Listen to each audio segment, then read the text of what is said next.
Hello everyone, hope all of you are fine. Welcome to LIMS, Legend Institute of Management and Sciences.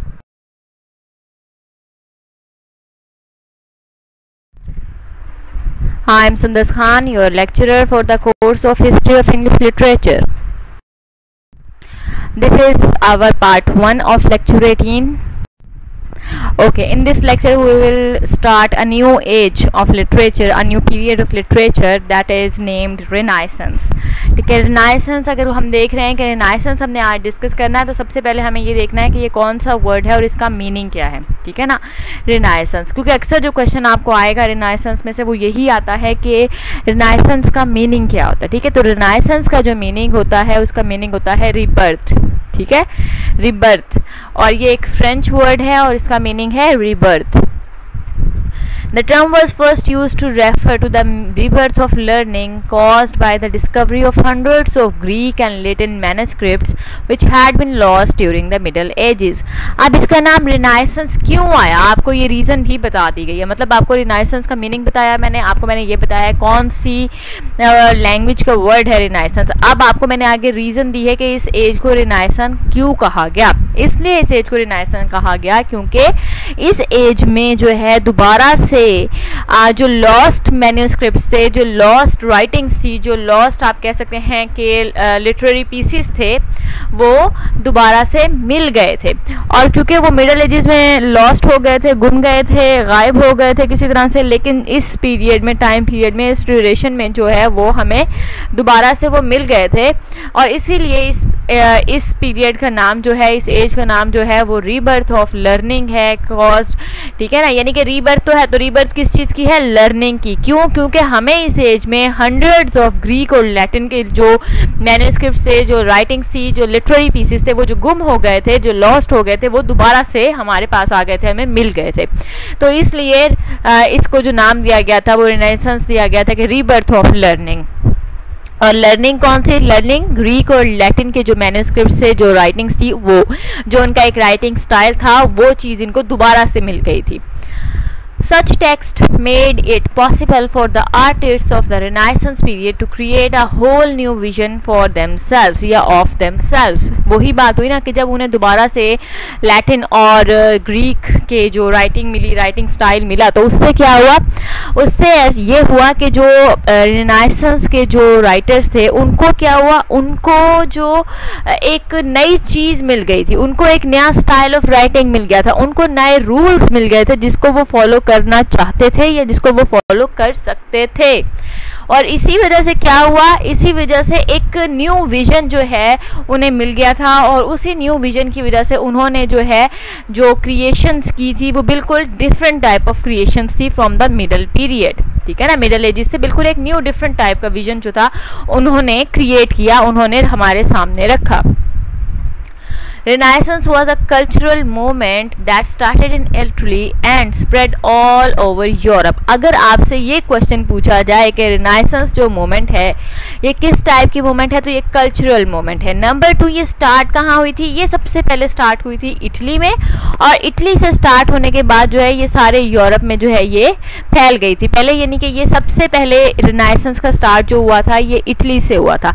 तो हमेशा एक place होती है जहाँ से किसी भी मूवमेंट का स्टार्ट होता है और उसके बाद वो सारी जगहों पे फैल जाती है. तो इसी तरह से इटली था वो प्लेस, वो जगह जहाँ पे Renaissance का स्टार्ट हुआ, जहाँ से, और उसके बाद ये सारे यूरोप में Renaissance जो है वो फैल गया. It is considered to be a division between the Middle Ages and the modern era. जो राइटिंग्स Renaissance की हैं, जिस स्टाइल ऑफ राइटिंग को Renaissance के राइटर्स ने फॉलो किया, ना तो वो मॉडर्न स्टाइल है ना ही वो मिडल एजेस का स्टाइल है, वो एक डिफरेंट स्टाइल है, बिल्कुल एक पिक्यूलियर किस्म का स्टाइल था. तो अब क्या हुआ ये कि अब जब मिडल एजेस की राइटिंग को आप देखें और उसके बाद आप मॉडर्न वर्क्स देखें लिटरेरी, और उसके बाद आप Renaissance देखें, तो आपको एक लाइन नज़र आएगी, एक डिवीज़न नज़र आएगी जो कि मिडल एजेस को और मॉडर्न टेक्स्ट को, लिटरेरी पीसेस को सेपरेट कर रही है. और वो लाइन है Renaissance के टेक्स्ट की, जो कि बिल्कुल एक डिफरेंट जो है वो डिफरेंट स्टाइल और राइटिंग और डिफरेंट चीज़ें जो थी उन्होंने फॉलो की थी. The thinkers of this period, also called humanists, believed that the man should be the subject of study and not God, as the church had taught during the middle period. अब difference आपको पता चल गया middle edges का और renaissance का, simple सा difference है। मिडल एजेस में क्या होता था, सब कुछ गॉड है, सब कुछ रिलीजन है, क्योंकि चर्च आपको सारी बातें बता रहा है। लोग जो थे वो पढ़े लिखे नहीं थे, लोगों को कोई इन्फॉर्मेशन नहीं थी, लोगों को इन्फॉर्मेशन कौन देता था, चर्च देता था। चर्च के जौन से पॉप और एबट्स थे वो इन्फॉर्मेशन देते थे लोगों को, और क्योंकि वो खुद पावर में रहना चाहते थे तो वो क्या इन्फॉर्मेशन देते थे, वो ये इन्फॉर्मेशन देते थे कि आप लोग यहाँ की ज़िंदगी की फिक्र ना करें, आप सिर्फ गॉड की फिक्र करें, आपने जो भी काम करना है उसकी सेंटर जो है आपने गॉड को रखना है, ठीक है। लेकिन जब रिनाइसेंस हुआ तो उसमें ह्यूमनिस्ट मूवमेंट जो है वो स्टार्ट हुई है। ह्यूमनिज्म जो है वो एक चीज़ थी, एक लिटरेरी आप कह सकते हैं, सॉरी लिटरेरी नहीं, एक किस्म की ये भी मूवमेंट है ह्यूमनिस्ट, ये स्टार्ट हुई थी। और इसमें क्या था, इसमें ये कहा जाता था कि सेंटर सब्जेक्ट, ठीक है, जो सेंटर होना चाहिए हर चीज़ का, स्टडी का हो गया, राइटिंग का हो गया, वट एवर इट इज़, वो ह्यूमन बींग्स को होना चाहिए, ठीक है, गॉड को नहीं। यानी कि ह्यूमंस को अपने बारे में सोचना चाहिए, ह्यूमंस को अपने आप को इम्पोर्टेंस देनी चाहिए, हर चीज़ जो है वो गॉड के इर्द गिर्द नहीं घूमनी चाहिए। पहले आपने ज़िंदगी इस दुनिया में गुजारनी है तो आपको अपने बारे में भी सोचना चाहिए, अपने लिए भी कुछ करना चाहिए। तो इस तरह की टीचिंग से रिनाइसेंस की कि सब्जेक्ट मैटर या सब्जेक्ट ऑफ स्टडी जो है वो गॉड नहीं होगा, क्योंकि आपने मिडिल एजेस में देखा, आपने सारी चीज़ें जो थी वो कोशिश ये की जाती थी कि लोगों को बताया जाए कि गॉड ने कौन सी बातें कही गई हैं और उनको किस तरह से फॉलो करना है और किस तरह आप लोगों ने रिडेम्पशन करनी है या किस तरह से आपने जो है सल्वेशन करनी है, ठीक है ना। लेकिन यहाँ क्या था, यहाँ पर ये था कि आपको बताया जा रहा था कि कुछ प्रॉब्लम्स जो हैं वो ह्यूमंस की भी हैं, और अब जो सब्जेक्ट ऑफ स्टडी होना चाहिए वो ह्यूमंस की प्रॉब्लम्स होनी चाहिए, ह्यूमंस होने चाहिए, नॉट गॉड, ठीक है। Based on that, they began to investigate fields such as astronomy, anatomy, science and many other which had never been given much attention. और इसी बात को माइंड में रखते हुए क्या हुआ कि ह्यूमंस ने स्टार्ट किया अपने लिए कुछ करना। ह्यूमंस ने स्टार्ट किया कि अगर हम सब्जेक्ट को, ह्यूमन को सब्जेक्ट ऑफ स्टडी बना रहे हैं तो फिर ह्यूमंस को कौन कौन सी चीज़ों की ज़रूरत है, फिर किस चीज़ की स्टार्ट हो गई स्टडी, फिर स्टार्ट होगी एस्ट्रोनॉमी की स्टडी, एनाटॉमी की स्टडी स्टार्ट हुई, साइंस की स्टडी स्टार्ट हुई, जो कि अभी तक चल रही हैं। ये वो चीज़ें हैं जो कि रिनाइसेंस में इन तमाम चीज़ों की स्टडी जो है वो स्टार्ट हुई थी, इनके ऊपर काम करना लोगों ने स्टार्ट किया रिनाइसेंस पीरियड में। लेकिन ये चीज़ें अभी भी आप देखें, अभी भी साइंस इंपॉर्टेंट है, एस्ट्रोनॉमी आप देखते हैं अक्सर प्रोग्राम्स में एस्ट्रोनॉमी दिखाई जाती है, एनाटॉमी के बारे में इतनी इन्फॉर्मेशन आपको मिल गई है, लेकिन स्टिल रिसर्चेज इन पे हो रही हैं। अच्छा जी, रिनाइसेंस हमने देखा कि इटली से स्टार्ट हुई, अब हम देख रहे हैं कि जब इंग्लैंड में रिनाइसेंस आई तो क्या हुआ और कैसे हुआ, ठीक है ना। Took it many years for the modern England to arise. Even when it had established itself, many aspects of medieval culture still remained side by side to the new order. England में क्या हुआ था कि जब renaissance यहाँ start भी हो गई या पहुँच भी गई, तब भी जो आपके पास जो मिडिवल कल्चर था, जो आपके पास मिडिवल स्टाइल था, जो आपके पास मिडिवल राइटिंग्स थी, वो क्या थी, वो साइड बाय साइड चल रही थी with the style, with the writings या with the text of Renaissance period, ठीक है ना। यानी कि इंग्लैंड में क्या था कि जो मॉडर्न इंग्लैंड आया या जो मॉडर्न इंग्लैंड को आने में बहुत ज़्यादा टाइम लगा था, और इसकी वजह ये थी कि बहुत ज़्यादा जो एस्पेक्ट्स थे मिडिवल एज के, मिडिवल पीरियड के, मिडिवल कल्चर के, वो रिनाइसेंस के साथ साथ चल रहे थे, उनको ख़त्म नहीं किया गया था, ठीक है ना। इसलिए मॉडर्न इंग्लैंड को जो है वो एस्टैब्लिश करने में ज़्यादा टाइम लगा था as compared to other parts of the Europe. Nonetheless, two events in special stand out at a single that things were indeed changes in the British Isles. लेकिन क्या हुआ, दो इवेंट्स थे जो कि स्पेशली आप देखेंगे तो आपको पता चलेगा कि वाकई ब्रिटेन में भी जो है वो रिनाइसेंस से चेंजेस आ रही थी, या ब्रिटेन में भी जो है वो रिनाइसेंस जो है वो अपनी रूट्स जो हैं वो कर रही थी, मजबूत कर रही थी। और वो कौन से दो इवेंट्स हैं, सबसे पहले तो एक प्रिंटिंग प्रेस है ना, प्रिंटिंग प्रेस और राइज ऑफ ट्यूडर डायनेस्टी, ये दो वो इवेंट्स हैं जिनकी वजह से आप कह सकते हैं कि जो मतलब प्रिंटिंग प्रेस जो है ये इस सबसे पहले जो है ये वो इवेंट है जिससे आप कह सकते हैं, क्योंकि देखें प्रिंटिंग पहले नहीं होती थी, प्रिंटिंग प्रेस जो है ये रिनाइसेंस में स्टार्ट हुई। अब हम प्रिंटिंग प्रेस को पहले डिस्कस कर लेते हैं, फिर देखेंगे। दूसरा है ह्यूमनिज्म। ये दो इवेंट्स हैं, प्रिंटिंग प्रेस है और ह्यूमनिज्म है, और ये दो वो इवेंट्स हैं जिनकी वजह से आपको पता चलता है कि रिनाइसेंस ने जो है वो स्टार्ट किया था, रिबर्थ ऑफ लर्निंग है ना, तो नई चीज़ें लर्न करना ब्रिटिश ने भी स्टार्ट कर दिया था। राइज ऑफ ट्यूडर डायनेस्टी में क्या है, एक नई डायनेस्टी स्टार्ट हुई थी, एक नया जो है वो डायनेस्टी का रूल जो है वो ब्रिटेन में स्टार्ट हो गया था।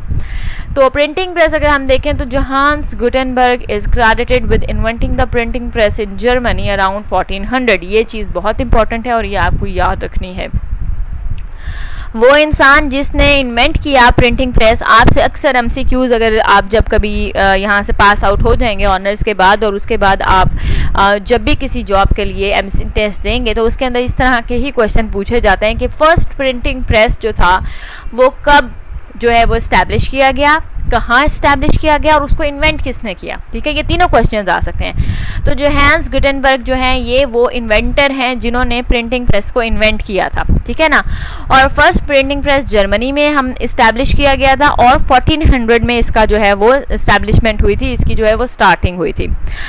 By 1476, William Caxton had his own printing press up and running in Westminster, England. अब ये बात आप रिमाइंड में रखेंगे, 1400 में जोहान्स गुटेनबर्ग ने जर्मनी में 1400 में अपना प्रिंटिंग प्रेस जो है वो स्टार्ट किया, जबकि 1476 में विलियम कैक्सटन जो है उन्होंने इंग्लैंड में जो है वो अपना प्रिंटिंग प्रेस जो है वो स्टार्ट किया था। ठीक है, तो ये दो लोग हैं, एक ने जर्मनी में स्टार्ट किया था, उनका फर्स्ट प्रिंटिंग प्रेस था और वो 1400 में स्टार्ट हुआ था। 1476 में विलियम कैक्सटन ने अपना प्रिंटिंग प्रेस इंग्लैंड में स्टार्ट किया था। ठीक है ना, और विलियम कैक्सटन ही वो पर्सन है जिन्होंने इंग्लैंड के अंदर जो है वो प्रिंटिंग प्रेस को इंट्रोड्यूस करवाया था। यानी कि पहले जर्मनी में 1400 में स्टार्ट हुआ प्रिंटिंग प्रेस, और 1476 ईयर्स यानी कि 76 ईयर्स लगे उसे इंग्लैंड पहुंचने में, और 1476 में वो इंग्लैंड में जो है वो स्टार्ट हुआ। और स्टार्ट किसने करवाया या इंट्रोड्यूस किसने करवाया, वो है विलियम कैक्सटन। ह्यूमनिज्म की बात करें, ह्यूमनिज्म में मैंने आपको पहले भी थोड़ा सा बता दिया है, बात वही है कि the new conception that the man made of himself and encouraged in various arts and styles। अब वही बात है कि जो एक न्यू कंसेप्ट बन गया था कि हर चीज़ का सेंटर जो है या हर चीज़ का सब्जेक्ट मैटर या सब्जेक्ट ऑफ स्टडी जो है वो गॉड नहीं होना चाहिए, बल्कि ह्यूमंस को भी होना चाहिए, ह्यूमंस को भी जो सेंटर सब्जेक्ट ऑफ स्टडी जो है वो होना चाहिए। ये एक न्यू कंसेप्ट बन चुका था, और इसी कंसेप्ट को इनकरेज किया गया वेरियस स्टाइल्स में। कौन कौन से स्टाइल्स हैं, डांस के थ्रू, लिटरेचर के थ्रू, पेंटिंग के थ्रू, और भी वेरियस जो से आर्ट्स हैं उन सब के थ्रू। जिस तरह मैंने आपको साइंस बताया, मैंने आपको एनाटॉमी बताया, तो ये डिफरेंट चीज़ें जो हैं इनको यूज़ किया गया इस कंसेप्शन को शो करने के लिए कि वाकई ही जो सेंटर या सब्जेक्ट ऑफ स्टडी जो है वो ह्यूमंस को होना चाहिए, not God. Leonardo da Vinci and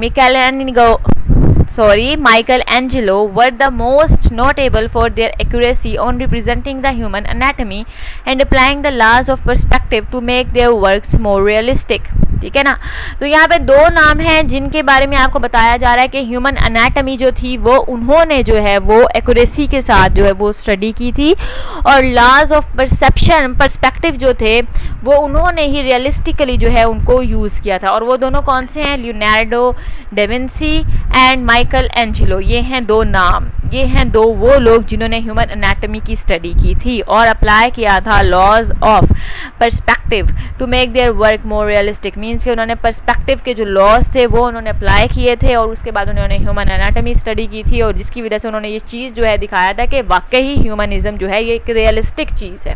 ठीक है ना,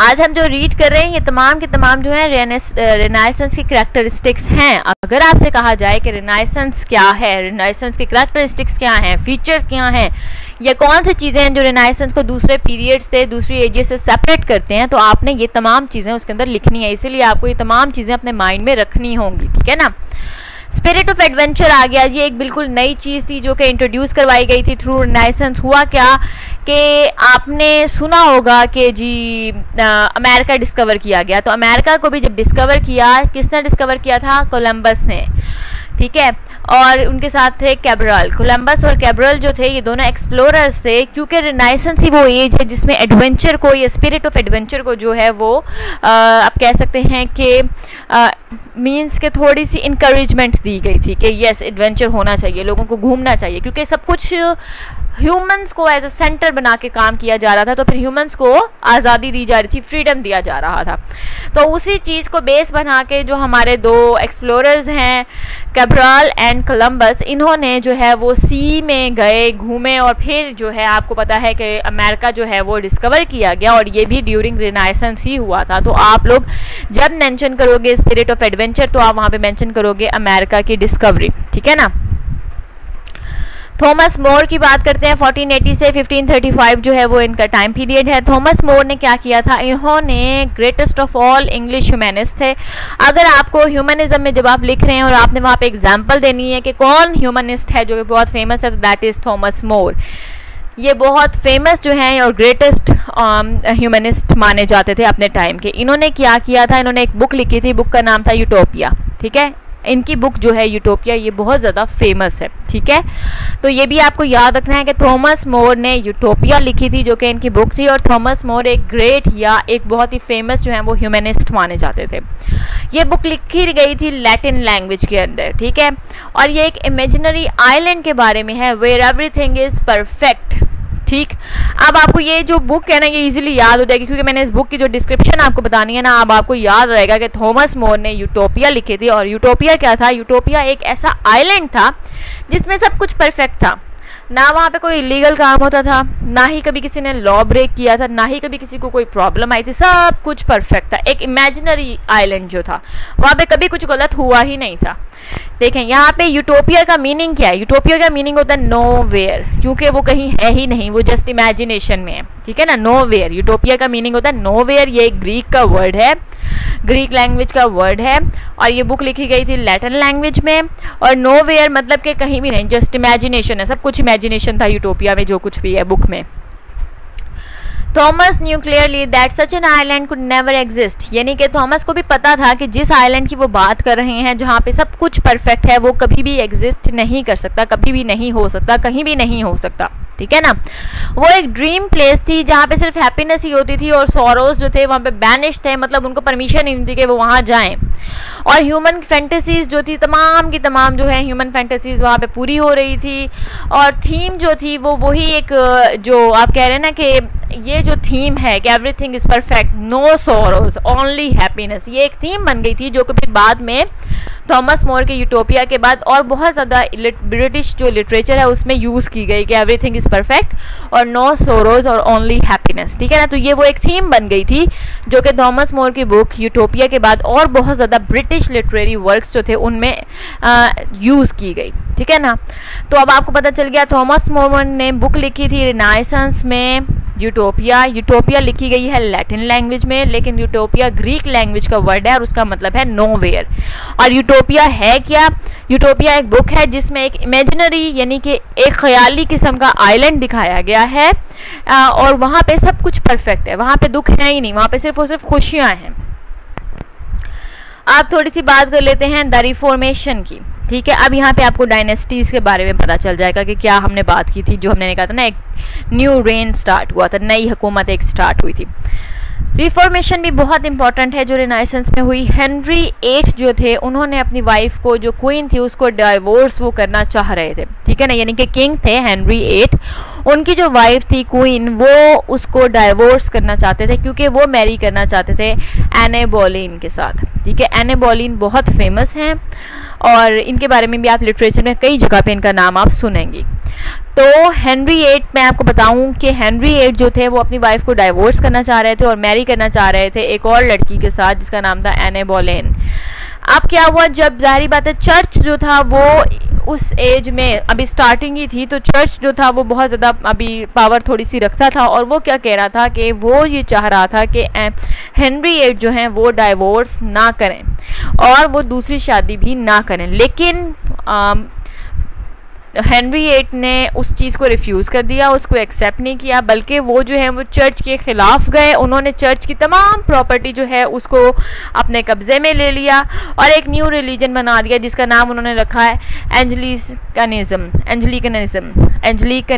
ठीक है, एंजलिकनिज़म इन्होंने एक न्यू रिलीजन बना दिया और उन्होंने अपनी वाइफ को डाइवोर्स कर दिया और एने बोलीन के साथ उन्होंने शादी कर ली।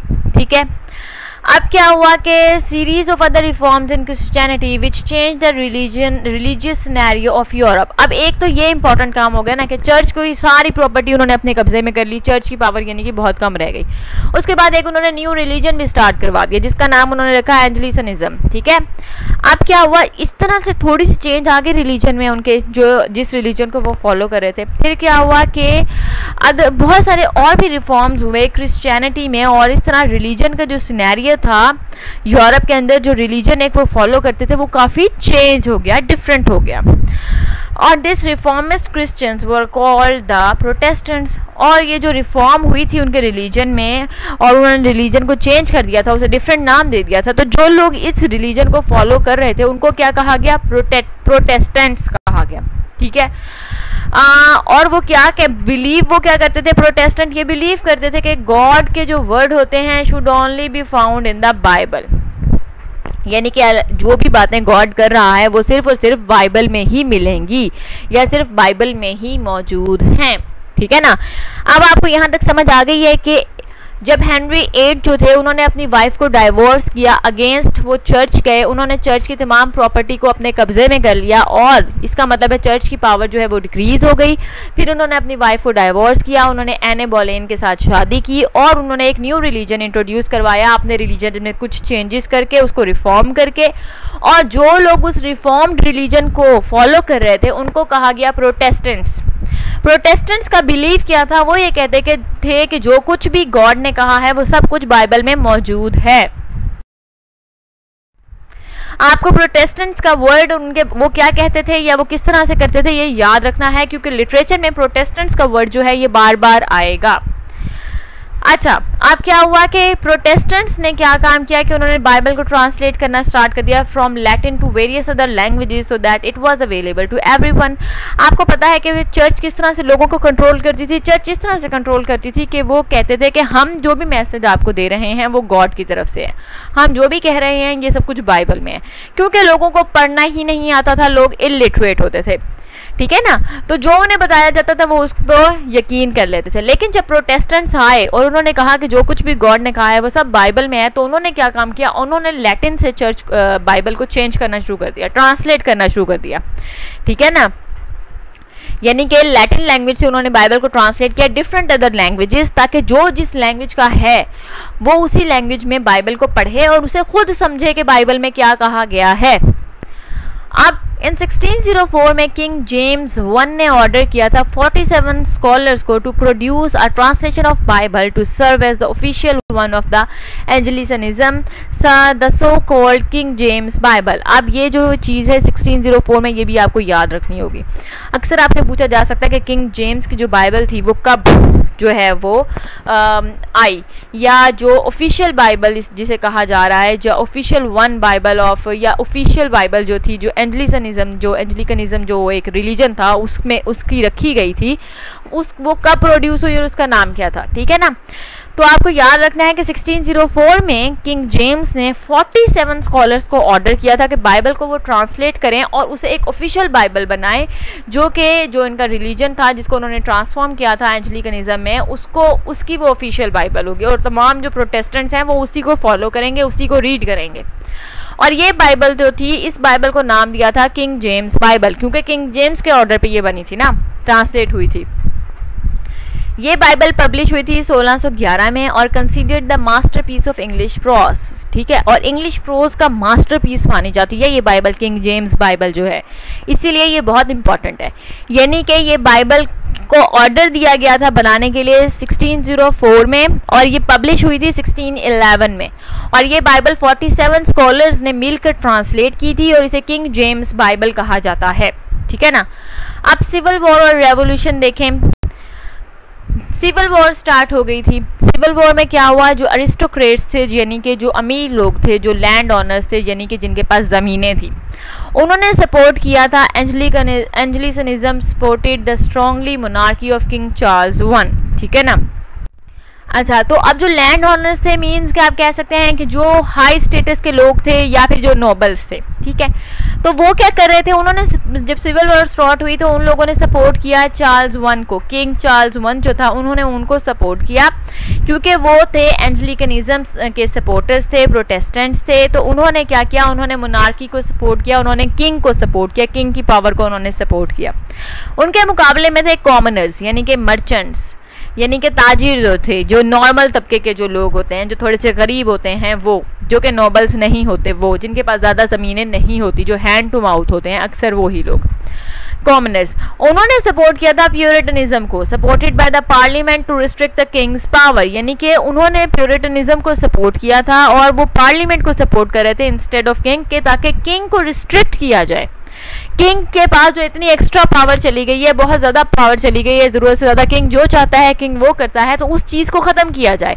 किंग जो है वो बाउंड हो जाए पार्लियामेंट के, जिस तरह हमारे जो आजकल जब काम होता है तो एक पूरी पार्लियामेंट बैठती है, और जब तक पार्लियामेंट पूरी जो है किसी फैसले पर नहीं मानती तो वो जो बात है वो नहीं मानी जाती। तो वो ये चाहते थे कि पूरी पार्लियामेंट है, पूरी पार्लियामेंट मिलकर फैसला करे, एक अकेला किंग जो है उसको ये अथॉरिटी ना दी जाए कि वो कोई भी फैसला कर ले। ये वॉर स्टार्ट हुई थी और उसके बाद ये वॉर एंड हुई है 1649 में। सिविल वॉर विक्ट्री किसकी हुई थी, विक्ट्री हुई थी पार्लियामेंट की, और किंग को जो है वो एग्जीक्यूट कर दिया गया था, यानी कि किंग को मार दिया गया था, ठीक है ना। किंग चार्ल्स वन जो था उन्हें मार दिया गया था, और पार्लियामेंट जो है वो एज अ विक्टर जो है वो सामने आई थी, यानी कि कॉमनर्स जीत गए थे और जो नोबल्स थे, जो कि लैंड ऑनर्स थे, वो हार गए थे, तभी किंग की एग्जीक्यूशन हो गई थी। अब ब्रिटेन को रूल किया गया था no more by the monarchy but by a radical military dictatorship by the commonwealth. अब यहाँ पे कॉमनवेल्थ का नाम आया, ये भी बहुत ज़्यादा इंपॉर्टेंट है, ठीक है। कॉमनवेल्थ क्या होता है, कॉमनवेल्थ जो थी इसने जब स्टार्ट किया, तो कॉमनवेल्थ का अगर हम वैसे मीनिंग देखें तो कॉमनवेल्थ क्या होता है, कॉमनवेल्थ कह लें या इसे, या जिस तरह से ये कहा जाता है, या फिर वेलफेयर कहा जाता है, वेलफेयर ऑफ पब्लिक, ठीक है। यानी कि ये एक ऐसी समझा जाता था कि ये एक ऐसी गवर्नमेंट होगी, एक ऐसी जो है ये रूलरशिप होगी, या आप कह सकते हैं कि ये एक ऐसा रेन होगा कि यानी कि जिसके अंदर जो आम लोग हैं, जो पब्लिक है, उनका इंटरेस्ट देखा जाएगा, उसका वेलफेयर देखा जाएगा, ठीक है। लेकिन क्या हुआ, कॉमनवेल्थ जो थी वो एक्सट्रीमली स्ट्रिक्ट थी अपनी रूलिंग में, कॉमनवेल्थ जो थी वो एक्सट्रीमली स्ट्रिक्ट थी। क्यों? क्योंकि कॉमनवेल्थ जो थी एक मिलिट्री की डिक्टेटरशिप थी। जब मिलिट्री की डिक्टेटरशिप आती है तो भी क्या होता है कि तमाम जो अथॉरिटी होती है वो तो उसी के पास होती है ना, जो रूलर होता है। तो यहाँ पे मोनार्ची खत्म नहीं हुई थी, बल्कि मोनार्की सिर्फ और सिर्फ चेंज हो गई थी, ऑनरशिप चेंज हो गई थी, रूल की स्टाइल वही था, उसी तरह स्ट्रिक्टली जो है वो डिसीजंस लिए जा रहे थे, उसी तरह स्ट्रिक्टली जो है वो तमाम के तमाम काम जो थे वो किए जा रहे थे। इसका मतलब ये है कि पार्लियामेंट जीती ज़रूर थी, लेकिन उसका फ़ायदा आम लोगों को नहीं हुआ था, क्योंकि रूलरशिप में सिर्फ ऑनर चेंज हुआ था। जो नए ऑनर आए थे वो मिलिट्री थी, और मिलिट्री की डिक्टेटरशिप जो थी वो बहुत ज़्यादा स्ट्रिक्ट थी, बहुत स्ट्रिक्टली जो है वो रूल किया जा रहा था। अब जब कॉमनर्स ने ये देखा तो क्या किया उन्होंने, ब्रिटिश ने, they asked for the dead king's sons to return from the exile in France. Exile का मतलब होता है जिसे मुल्क से निकाल दिया गया हो, ठीक है ना, एग्जाइल कर देते हैं। तो अब क्या हुआ, चार्ल्स वन की डेथ हो चुकी थी, लेकिन उसका जो बेटा था उसको एग्जाइल कर दिया गया था। और उसे फिर क्या हुआ कि उसको जब लोगों ने देखा कि ये तो बहुत मुश्किल हो रहा है उनके लिए, उनके जो इंटरेस्ट हैं उनका ख्याल नहीं रखा जा रहा और बहुत ज़्यादा स्ट्रिक्टली रूल किया जा रहा है, तो उन्होंने क्या किया, उन्होंने सोचा कि चलें हम जाके दोबारा से किंग जो थे हमारे चार्ल्स वन, उनके बेटे फ्रांस में हैं, उनको ले आते हैं, दोबारा उनको हम अपना रूलर बना देते हैं। तो चार्ल्स वन जो हैं वो आए, तो वो जो चार्ल्स वन के जो बेटे थे उनका नाम है किंग चार्ल्स II, ठीक है। वो आए और उनके जो सक्सेसर थे उनका नाम था किंग जेम्स II, ठीक है। वो क्या किया उन्होंने आके रूलरशिप संभाली, वो दोबारा से किंग बन गए, और उनका भी जो एक लेवल व्यू था, पर्सपेक्टिव था या थिंकिंग थी, वो यही थी कि मोनार्की जो है वो एब्सोल्यूट होनी चाहिए, स्ट्रिक्ट होनी चाहिए, यानी कि हम जो बात कर रहे हैं हमारे अगेंस्ट कोई जाने की हिम्मत ना करे। दैट इज स्ट्रिक्ट मोनार्की, ठीक है। जो हम चाह रहे हैं वही होगा, और हम किसी से मशवरा भी नहीं लेंगे, और हम किसी के मशवरे पे अमल भी नहीं करेंगे, और जो हम चाहते हैं जस्ट वो ही हो। तो क्या हुआ, उन्होंने कॉमनवेल्थ को हटा के किंग चार्ल्स II को बिठाया कि शायद हमारी वेलफेयर हो जाए, आम लोगों ने कहा शायद हमारे साथ कुछ भला हो जाए, लेकिन वो भी बहुत स्ट्रिक्ट किस्म के मोनार्क निकले। उनके जो सक्सेसर थे, उनके जो आगे रूलर थे, किंग जेम्स II, वो भी एब्सोल्यूट मोनार्की पे बिलीव करते थे, और उन्होंने भी स्ट्रिक्टली रूलिंग की। फिर क्या हुआ, जो पार्लियामेंट थी वो दोबारा वर्किंग में आई, और उन्होंने डिपोज कर दिया था किंग जेम्स II को इन 1688 में, ठीक है। यानी कि कुछ ज़्यादा अर्सा नहीं, 49 में तो ये सिविल वॉर एंड हुई थी, उसके कुछ अरसे बाद किंग चार्ल्स II आए, उसके बाद जेम्स II ने हुकूमत की, तो बहुत ज़्यादा अर्सा नहीं, 1688 में ही उनको डिपोज कर दिया गया, मीन्स कि उनको हटा दिया गया रूलरशिप से। और फिर क्या हुआ कि फिर मिडिल क्लास जो है वो पावर में आ गई थी, ठीक है। यानी कि जब किंग जेम्स II को 1688 में हटाया गया किंगशिप से, तो उस टाइम जो रूलर्स बने थे वो मिडिल क्लास के लोग थे, मिडिल क्लास जो थे उनको पावर मिली थी, और उनके पास फिर पावर जो है वो रही भी सही।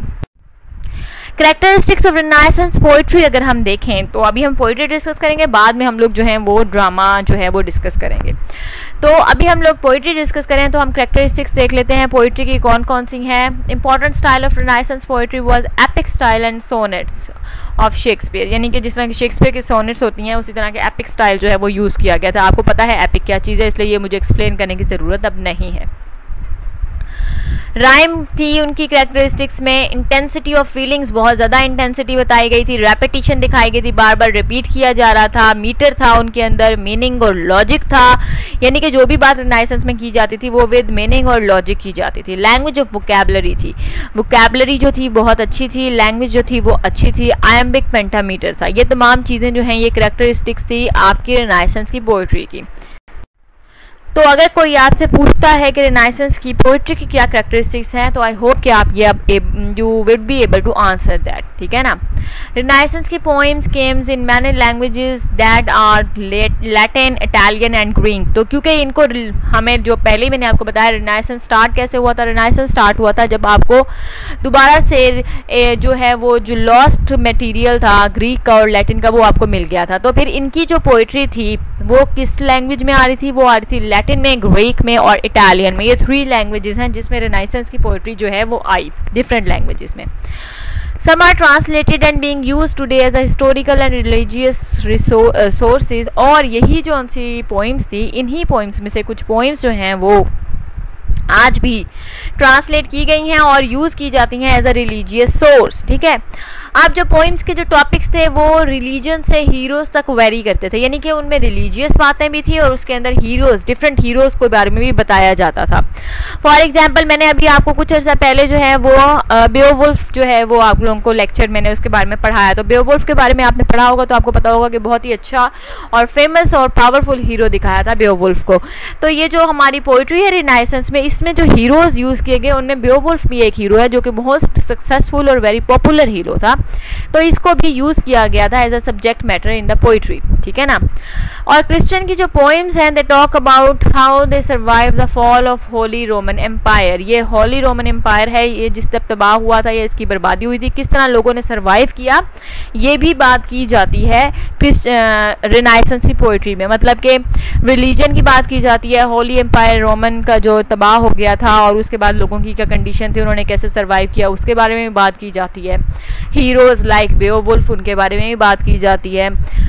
अच्छा, The 11th and 12th century was a time period where satires, fables, tales, ballads and poetry became exceptionally popular।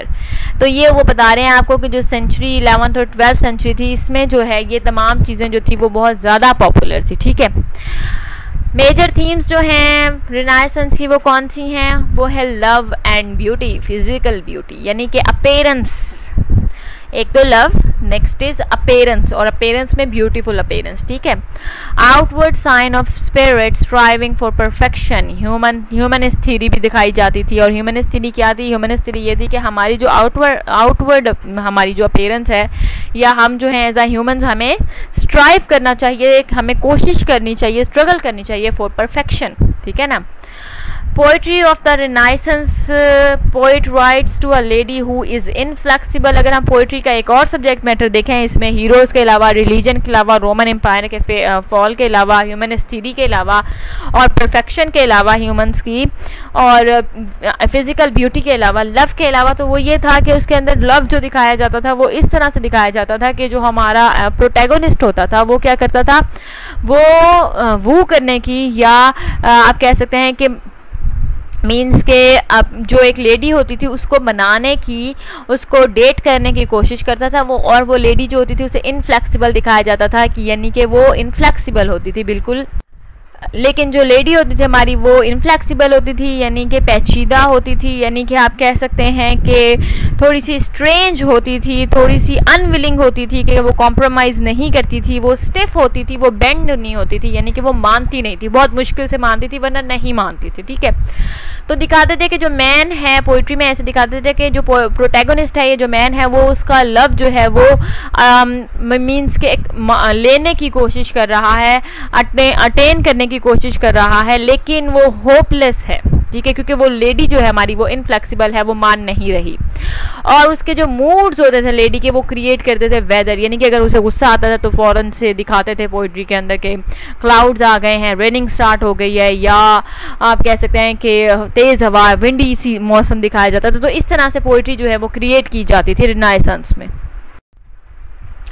I hope each and everything is clear. If you have any questions, you can ask me. Thank you.